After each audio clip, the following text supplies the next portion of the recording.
The gentle patter of rain against Diana Carter's office window grew steadier as she gathered her papers for the morning meeting. The clock read 8:45 a.m., and the carved wooden box on her desk held a secret that only 5 people in Washington knew about. Inside was a letter from the President's Selection Committee, marked with yesterday's date, discussing her potential nomination to the Supreme Court. Diana smoothed her charcoal gray suit and checked her reflection in the window. At 48, her face carried the quiet confidence of someone who had argued over 300 cases and mentored dozens of young lawyers to success. The rain had started falling harder now, drumming against the glass like applause in an empty courtroom. Her phone buzzed. A message from her daughter. "Good luck today, Mom. Whatever the secret meeting is about, you'll crush it." Diana smiled, wishing she could share the magnitude of what was happening. For now, though, the vetting process required absolute discretion. The usual drive to the courthouse took an unexpected turn when she encountered orange construction barriers blocking her regular parking area. "New water main installation. No parking," the sign declared. Diana checked her watch. 9:10 a.m. The meeting was at 9:30, and the selection committee members had flown in specifically to discuss her potential nomination. She navigated her silver Volvo down a side street lined with maple trees, their branches heavy with rain. An open spot beckoned near the corner, and Diana pulled in, quickly assessing the parking signs partially hidden behind wet leaves and morning shadows. The visible part seemed to indicate it was a legal spot, and several other cars were parked along the same stretch. Gathering her leather briefcase and files, Diana stepped out into the rain. Her umbrella snapped open with a soft whoosh, and she moved quickly toward the courthouse steps, her heels clicking against the wet pavement. The weight of the moment pressed against her chest. 25 years of legal work, countless hours of study, and groundbreaking decisions had led to this possibility. As she climbed the courthouse steps, Diana passed a group of law students huddled under the portico, reviewing notes for their morning cases. Their eager voices reminded her of her own early days, when she'd stood in their place, dreaming of making a difference in the justice system. None of them noticed as she passed by, just another lawyer heading to work on a rainy morning. Inside, the marble halls echoed with her footsteps as she made her way to the private conference room on the 3rd floor. The morning's newspaper lay folded on a bench, its headline discussing potential Supreme Court nominees. Her name wasn't mentioned, not yet. Diana felt a flutter of anticipation in her stomach, the same feeling she'd had before her first major case. The security guard at the elevator, Tom, greeted her with his usual warm smile. "Nasty weather out there, Judge Carter. Need a cup of coffee? Just made a fresh pot." Diana declined with a gentle shake of her head, knowing that in 30 minutes she'd be sitting across from people who might change the course of her life, and potentially, the course of American justice. As she reached for the conference room door, Diana had no way of knowing that her parking choice that morning would set in motion a series of events that would test her principles, challenge another judge's assumptions, and ultimately create a moment of transformation in their shared profession. The fluorescent lights of traffic court buzzed overhead as Diana Carter sat on the worn wooden bench, her citation paper folded neatly in her lap. She'd chosen a simple navy pantsuit today, leaving behind the trappings of her judicial office. The clock on the wall read 1:45 p.m., and the room hummed with quiet conversations and rustling papers.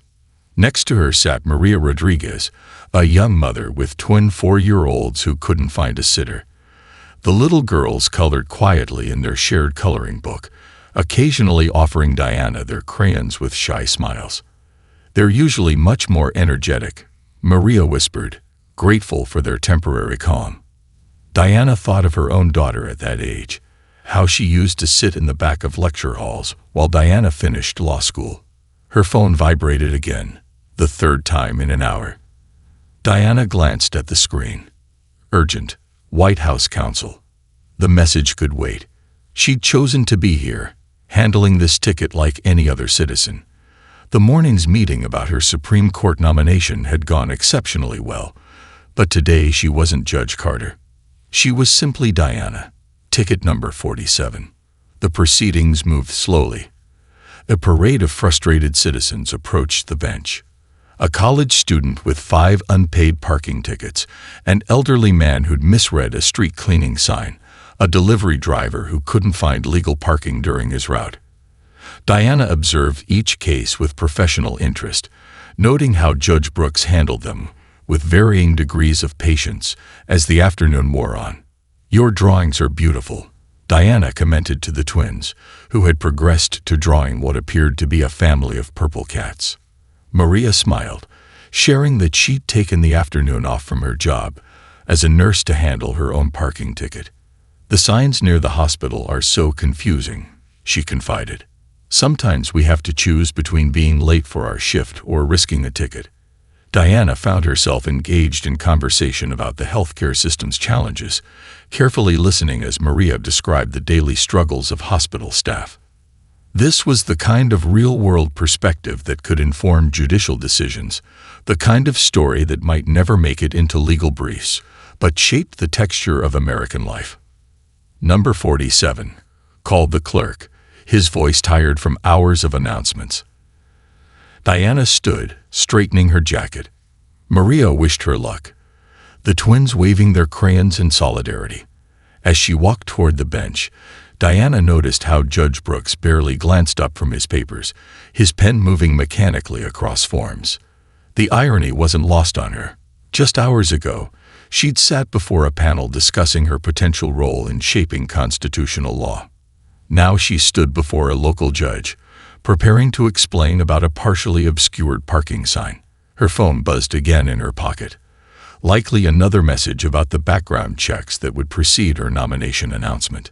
The wood-paneled walls had seen thousands of stories like hers, thousands of moments where justice was dispensed in small measures. Diana took her place before the bench, holding her citation and photographs of the obscured sign.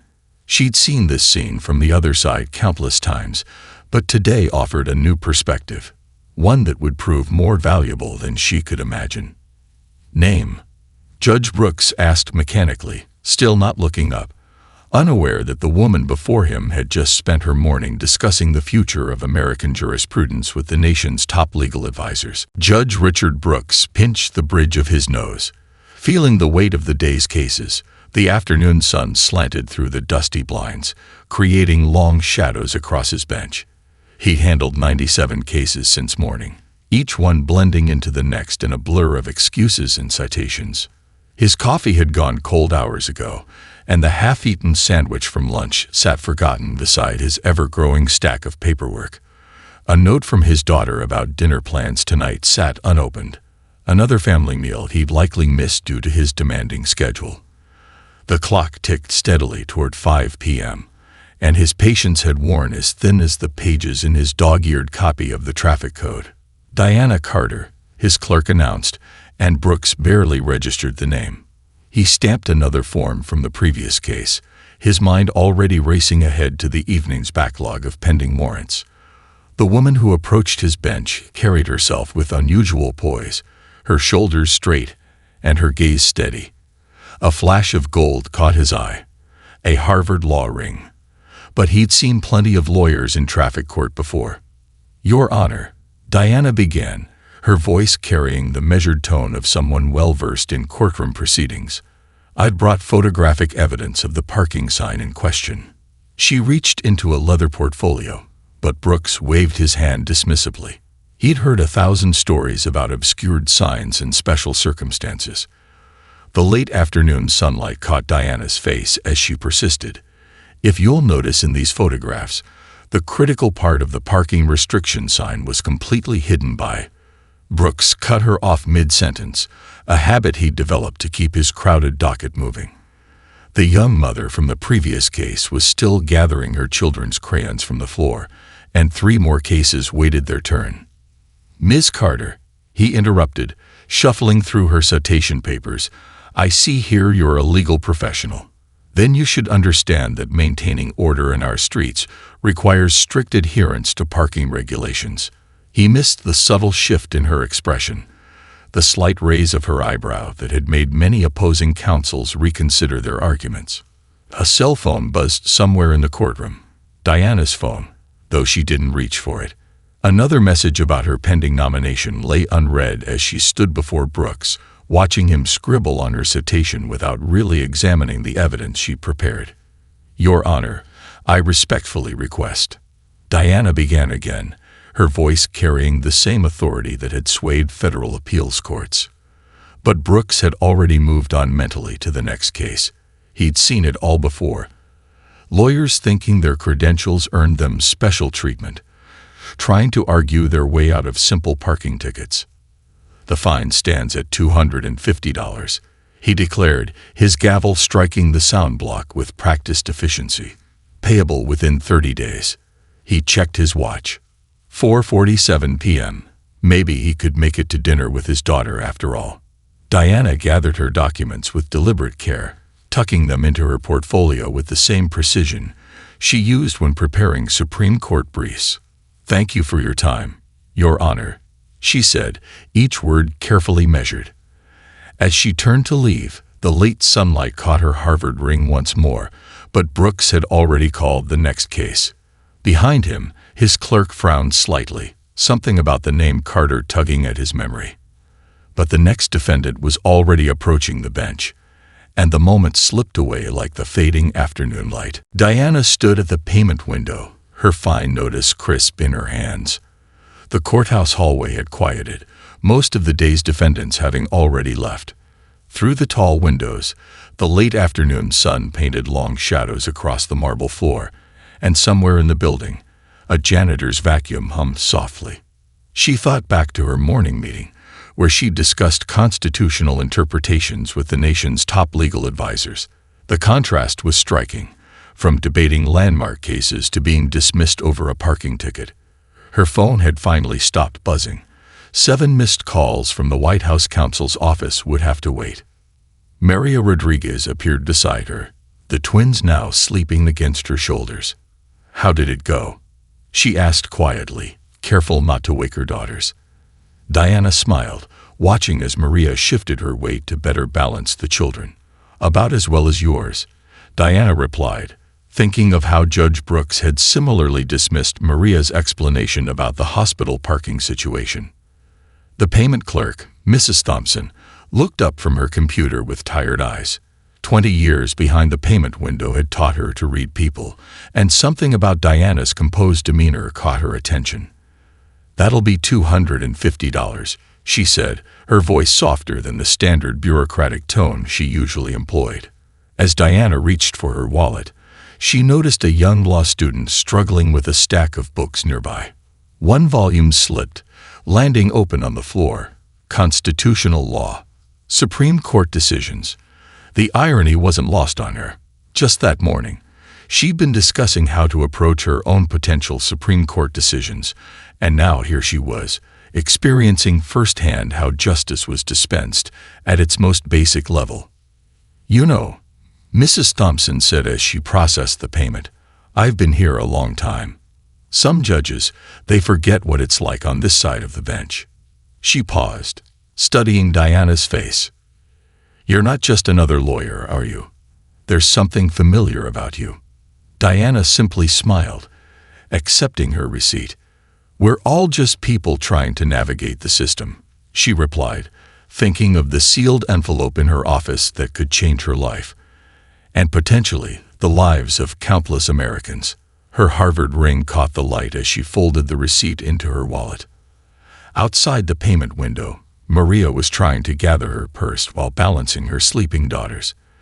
Diana stepped forward, gently helping her adjust the twins' weight. "Let me get that for you," she offered, picking up Maria's dropped citation notice. The two women walked together toward the courthouse exit, their footsteps echoing in the nearly empty corridor. "Sometimes," Maria said, pausing at the doors, "I wish they could see what our lives are really like. The judges, I mean. Understanding goes both ways, doesn't it?" Diana nodded, holding the door open as Maria maneuvered through with her sleeping children. Standing on the courthouse steps, Diana watched Maria make her way to her car. The late afternoon light softened the institutional buildings around them, and somewhere in the distance, a clock tower chimed 5 times. She reached for her phone, knowing she needed to return those urgent calls, but took a moment to absorb the lesson this afternoon had taught her. The parking ticket, now paid and processed, would become something more valuable than a simple fine. It would become a reminder of what justice looked like from the other side of the bench, a perspective that would prove invaluable in the years to come, though neither Judge Brooks nor anyone else in the traffic court could have guessed how far its impact would reach. Judge Richard Brooks followed his morning ritual with practiced precision.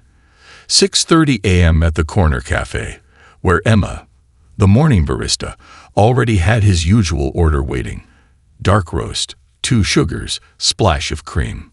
The autumn air carried a crisp bite as he settled into his favorite corner booth, spreading out the morning paper while steam rose from his coffee cup.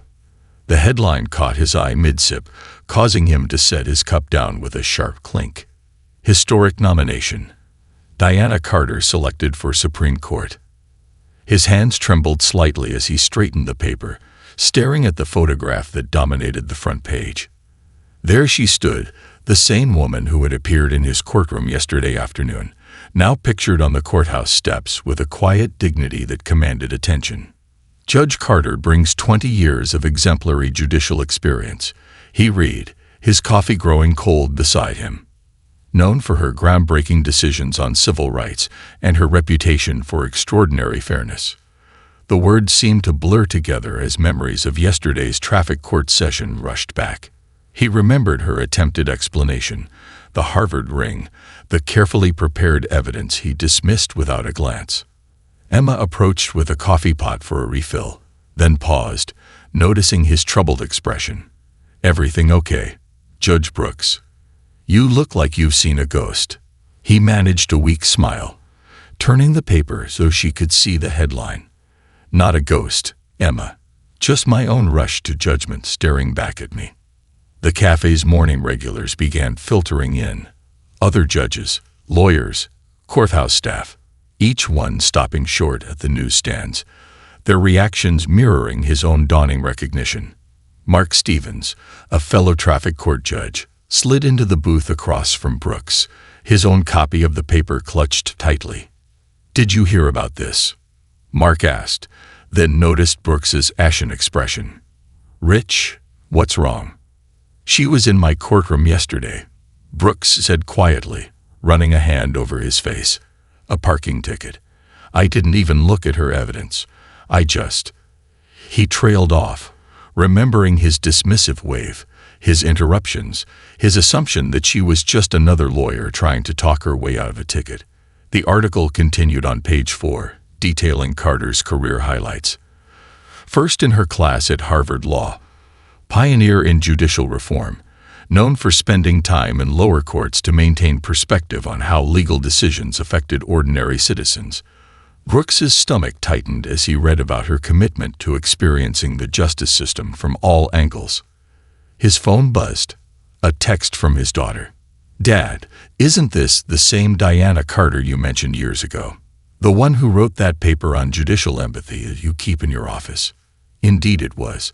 The irony twisted deeper as he remembered the annotated copy of Carter's Law Review article that had sat on his desk for a decade, its pages dog-eared from frequent reference. He quoted her words about judicial responsibility in his own lectures, never imagining he would one day embody exactly what she had cautioned against. The morning sun climbed higher, streaming through the cafe's windows as Brooks sat motionless. The newspaper spread before him like evidence in a trial where he now stood as both judge and defendant. His coffee had gone completely cold, but he hardly noticed. In his mind, he kept replaying yesterday's brief encounter, seeing now what his hurried presumptions had prevented him from recognizing. A lesson about justice served in the most unexpected way. Back in his chambers, Judge Brooks sat before the security footage playing on his computer screen. He'd watched it 3 times already, each viewing revealing details he'd missed in his haste the day before. The morning paper lay open on his desk, Diana Carter's photo a silent witness to his self-examination. "Can you enhance this section?" he asked Tom, the court's security chief, pointing to the footage of the parking area in question. Tom leaned over, adjusting the video settings. The image sharpened, clearly showing the maple branches obscuring the crucial part of the parking sign. Even the timestamp confirmed Diana's story. She'd arrived during permitted hours, before the restriction took effect. Brooks reached for the worn copy of Diana's law review article in his desk drawer. The paper, published 15 years ago, was titled Justice in Plain Sight: The Importance of Perspective in Judicial Decisions. His own handwritten notes filled the margins, including an underlined quote that now seemed to mock him. True justice requires us to see beyond our assumptions, to hear the unspoken stories behind every case. His intercom buzzed. Judge Brooks, your daughter's here with lunch. Sarah entered, carrying 2 sandwiches from the deli across the street.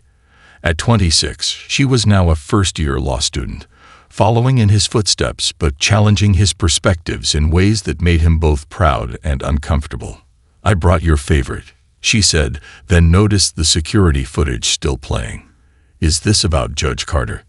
She placed the sandwiches on his desk, studying the screen with professional interest. We just discussed one of her opinions in constitutional law class this morning. Professor Reeves says she's revolutionized how lower courts approach. Brooks unwrapped his sandwich absently, his attention still fixed on the footage. I've made a mistake, Sarah. A serious one. He explained yesterday's traffic court session, watching his daughter's expression shift from surprise to understanding. Remember what you taught me about judicial temperament? Sarah asked, settling into the chair across from his desk. About how the most important cases aren't always the ones that seem important at first glance. Brooks nodded, remembering countless dinner conversations about justice and fairness. He'd raised Sarah on stories of landmark decisions and the importance of careful judgment. Now here he was, having failed to follow his own teachings in what had seemed like a routine traffic case. The security footage played again, showing Diana Carter leaving the courthouse after paying her fine. She'd stopped to help another woman with sleeping children, holding the door open, a small gesture of kindness that he'd missed entirely, wrapped up in his rush to clear the day's docket. What are you going to do about it? Sarah asked, taking a bite of her sandwich. Her question hung in the air as Brooks studied the paused image on his screen. In the footage, Diana Carter stood on the courthouse steps, her Harvard ring catching the late afternoon sun. The same ring he'd dismissed as just another lawyer's credential. His eyes moved to the letter he'd started drafting earlier that morning. The right thing, he answered finally, pulling the paper closer. I'm going to do what I should have done yesterday. Listen. Sarah smiled, recognizing the determination in her father's voice. That's the judge who taught me about justice, she said softly. Outside his window, the same maple trees that had obscured the parking sign swayed gently in the autumn breeze, their leaves beginning to turn. A reminder that change, while sometimes uncomfortable, was a natural part of growth. The small cafe sat tucked away on a quiet street 3 blocks from the courthouse. Judge Brooks arrived 20 minutes early, choosing the secluded corner table where morning sunlight filtered through gauzy curtains. He'd selected this spot carefully, neutral ground, away from the formal atmosphere of their chambers, where conversation might flow more easily. His hands wrapped around a cup of mint tea, he'd foregone his usual coffee, his nerves already on edge. The cafe's gentle jazz music and the soft clink of cups against saucers created a soothing backdrop as he rehearsed his words one final time. The morning paper lay folded beside him, its headline announcing the Senate's upcoming confirmation hearings for Diana Carter. At precisely 10 o'clock, the cafe's door chimed. Diana entered, dressed in a casual blue blazer, looking more relaxed than she had in traffic court. The other patrons continued their conversations, unaware that one of the nation's most significant legal minds had just walked in. She spotted Brooks and approached with measured steps. Judge Brooks, she greeted him warmly, extending her hand. Her Harvard ring caught the morning light, but this time he noticed something else, a small pin on her lapel bearing the symbol of a mentorship program he'd read about in her profile, one she'd started for underprivileged law students. "Judge Carter, thank you for meeting me," he replied, standing to pull out her chair. "Please, call me Diana," she said, settling into her seat as a waiter approached with menus. "Green tea with honey," she ordered, then turned her attention fully to Brooks. The morning sun illuminated her face, showing the same patient expression she'd worn in his courtroom. No trace of resentment or superiority colored her features, only genuine interest in what he had to say. "I've been reading your article on judicial perspective," Brooks began, his voice quieter than usual. "The one you wrote 15 years ago. I've had it in my desk all this time, but I failed to live up to its principles when it mattered most." Diana's tea arrived, steam rising in delicate spirals. "We all have moments that test our principles," she replied, adding honey to her cup with deliberate care. "What matters is how we learn from them." Brooks reached into his briefcase, retrieving the security footage stills and her original citation. "I was wrong," he said simply, "not just about the parking violation, but about how I conducted myself. I never gave you the chance to present your evidence." A gentle smile crossed Diana's face as she glanced at the photos. "You know, that morning I was running late for a meeting about the nomination. The irony wasn't lost on me. Discussing the highest court in the land, then experiencing how justice works at its most basic level." Their conversation deepened, moving beyond the specifics of the parking ticket to larger questions about judicial responsibility. Brooks found himself sharing his own struggles with maintaining patience during long court sessions, while Diana spoke about her deliberate choice to experience the justice system from different perspectives. "My mentor once told me," Diana said, stirring her tea thoughtfully, "that true justice isn't just about knowing the law. It's about understanding the people it affects." She paused, meeting Brooks's gaze. "Your willingness to acknowledge a mistake and learn from it.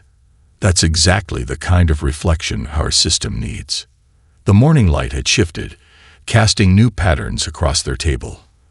Outside, the city moved at its usual pace, unaware of the quiet moment of transformation taking place in this corner cafe, where two judges from different worlds found common ground in their shared commitment to justice. 6 months had passed since that rainy morning in traffic court.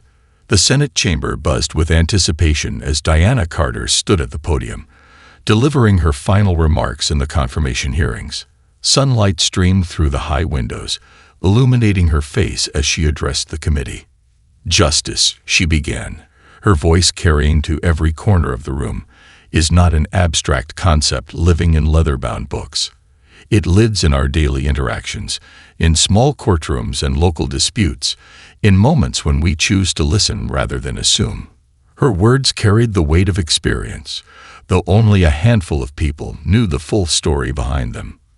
In the audience, Judge Brooks sat quietly, watching the proceedings with his daughter Sarah beside him. She'd taken a day off from law school to witness this moment. On her laptop, she was putting final touches on a paper about judicial reform, inspired by both Diana's work and her father's transformation. "Our judicial system," Diana continued, "is strongest when we remember that every case, no matter how small, represents a real person with a real story." She paused, her Harvard ring catching the light as she turned a page of her notes. "Recently, I experienced this truth firsthand, not as a judge, but as a citizen.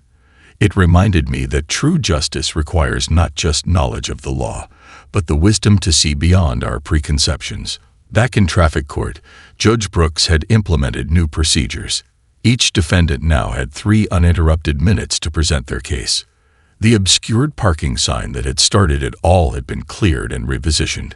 More importantly, a mentorship program had begun, pairing experienced judges with law students to observe traffic court sessions, an idea born from his conversations with Diana. Maria Rodriguez, the nurse Diana had met that day in court, now sat on a community advisory board that worked with the court to improve signage and parking regulations around the hospital. Her twins, a few months older and no less energetic, had drawn a picture that hung in Judge Brooks's chambers, a reminder of why small changes mattered. The confirmation vote was scheduled for the following week, But the impact of Diana's experience had already rippled through the justice system. Judge Brooks's court had become a model for other jurisdictions, demonstrating how efficiency could coexist with empathy. His daughter's law school had even invited him to speak about judicial temperament and the importance of perspective. In conclusion, Diana said, her voice strong and clear, "I believe that justice is not just about making the right decision, but about making decisions the right way. It's about creating a system where every person feels heard, where assumptions yield to evidence, and where wisdom grows from unexpected experiences." As she finished speaking, the chamber erupted in applause. Judge Brooks joined in, remembering the quiet conversation in that corner cafe that had changed his approach to justice. On his desk back at the courthouse, next to the twins' drawing, sat a framed quote from Diana's law review article. "Every courtroom, from the highest to the humblest, is a classroom where justice teaches us how to be better." The afternoon sun painted long shadows across the Senate chamber floor as Diana gathered her notes. In that moment, she was no longer just a Supreme Court nominee. She was a symbol of how justice could work when people chose to learn from their experiences, when they dared to see beyond titles and assumptions to the humanity that lay beneath. Outside, the maple trees that had once obscured a parking sign now stood in full autumn glory, their leaves a brilliant reminder that sometimes the most profound changes begin with the smallest moments of understanding.